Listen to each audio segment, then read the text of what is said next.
Adji badlungon. Wala pa ko nag-ibang sign. Wala pa lang yan. Napay wala. Erasure na pa dito. Ay, napay wala.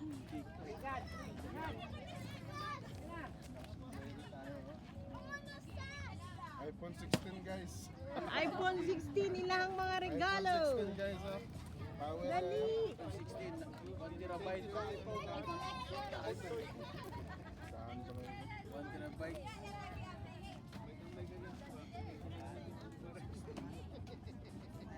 Wait lang, napatigil ka abot.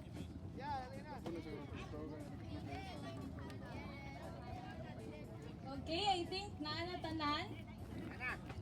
So let's open it together in 3, 2, 1, go! Uy, susi sa kuruma. Susi sa Koroma. Okay, so first kanang nasa box. That's a multifunctional tool. Okay, you can open it now.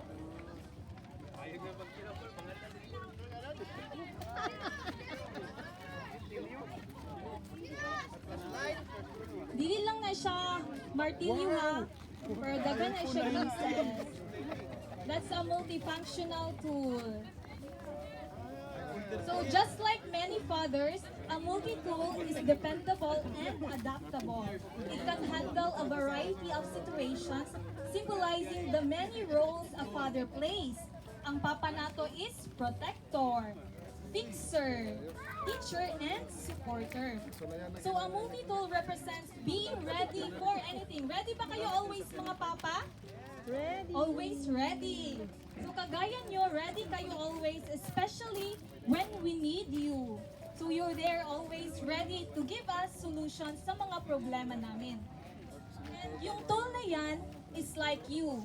It is made of strong materials and built Paminaw, for hard martilyo. work. And we thank God sa strength na binigay niya sa inyo dahil iba talaga ang lakas ng isang lalaki. So multi-tools are often used in small but important tasks, much like the everyday ways dads contribute to their families. So yung mga simple tasks like, kung sa may mga simple tasks sa mga papa, example, pagbubuhat ng mga mabibigat, pag-assemble, pag naipa-assemble, ihatag din sa papa. Kanang mga dili ma-open na mga bundle. So kung gahi kayo, please open it. Diba? Mga simple tasks na ginabuhat sa atong papa. And we appreciate that. So like this tool, you're always ready to help no matter what the job is. So next is ang mini flashlight. Na ay mini flashlight diha. Pwede na siya ma-charge ha. That's pwede na siya. That's small but terrible. So just like a flashlight, it lights the way in darkness. Fathers often guide us through uncertain or difficult times. In short, kamo is also nagaguide sa amua. And in the dark, what's the purpose sa flashlight? To Liwanag. give light. Very good! Palakpakan nato! Very good! Naghatag siya kahayag sa kangit-ngit. So that's often provide that same sense of comfort and security.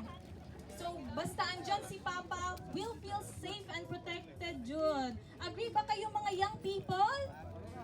Agree kayo? Yes, nag-agree Jud me nga kung na si Papa, we'll feel safe, Jud. So again, thank you dads for being who you are. We love you and appreciate you. So, at this point, we will hear a special message from one of the mothers. Ang kasama ng ating papa sa live. So let us welcome Miss Beth Palisok, who will now share a message to all our amazing dads. Palakpak kay dili siya kutingog kung dili mo pakpak.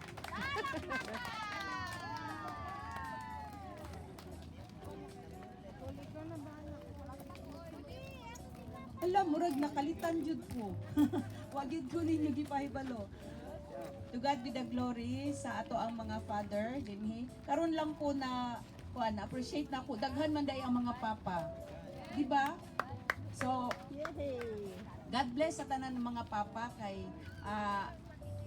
na napansin man gud nako from katong gamay pa ko, maskin gamay pa ko, hantod karon nga natigulang nalulan ako, nga nagasimba ko is mostly daghan ang mga women's.